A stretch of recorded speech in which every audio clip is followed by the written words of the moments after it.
Unfortunately for his research into Freemasonry, Matt Brown labors under a misconception that it's threatening to Mormonism if we can find antiquity in Freemasonry. And nothing is further from the truth. That's simply a false assumption on Matt's part. He must feel like you have to find the antiquity of all the symbolisms and the meanings in the Mormon scriptures, but make sure you don't find that antiquity in Freemasonry.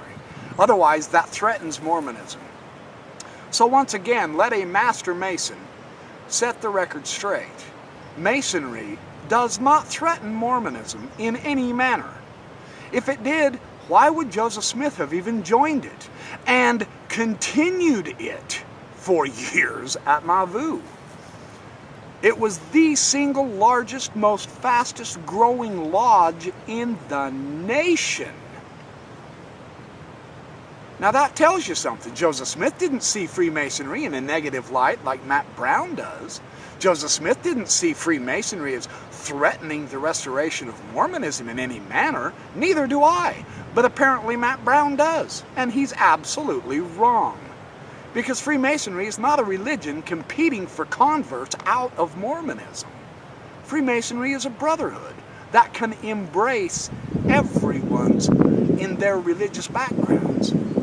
In the transactions for the Texas Lodge of Research for 1959, 1960, and 1961, Dr. Joe Stoltze has a very interesting article on Masonry's preeminent emblem on the Masonic Apron. On page 327, let me put this in, and I'll reference this further in some other articles that I'm going to write, refuting several of Matt Brown's assumptions in his book on Mormons and Masons. He says, the antiquity of the ceremonial apron is very great. It is known to have been worn by kings, priests, initiates, and hierophants as badges of rank and distinction for more than 1,000 years before Christ. Its form has varied from time to time in different parts of the world, of course. Even Albert Pike, in his book Esoterica, describes that. Whatever its form, the apron was the prototype. The great age of the Masonic apron removes any doubt that its symbolism may be of recent origin. So see, there's a Mason that contradicts an earlier Mason from 1897, and this is in 1961. A lot of water has gone under the bridge in that last century that Matt Brown virtually completely ignored in order to minimize the significance of the apron.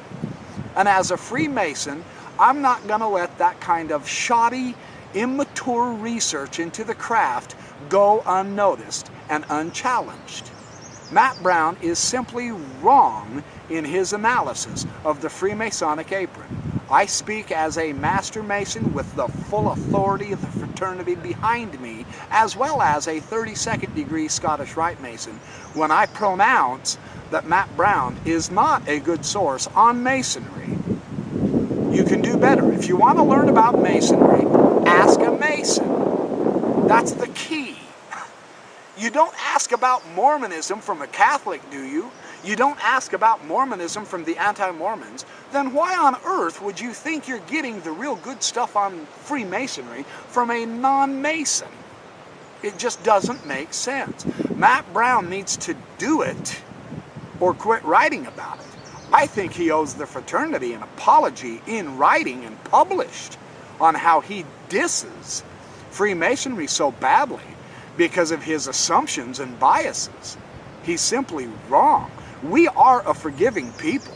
We will forgive him. That's not a big deal. We don't even hold anything against him. We actually kind of laugh at him in a way about his silly, worthless research into our craft because of his biases. You want to learn about Freemasonry? Then learn about it, but do it properly, just like you do about any other subject. If you want to study auto mechanics, don't go ask a dentist.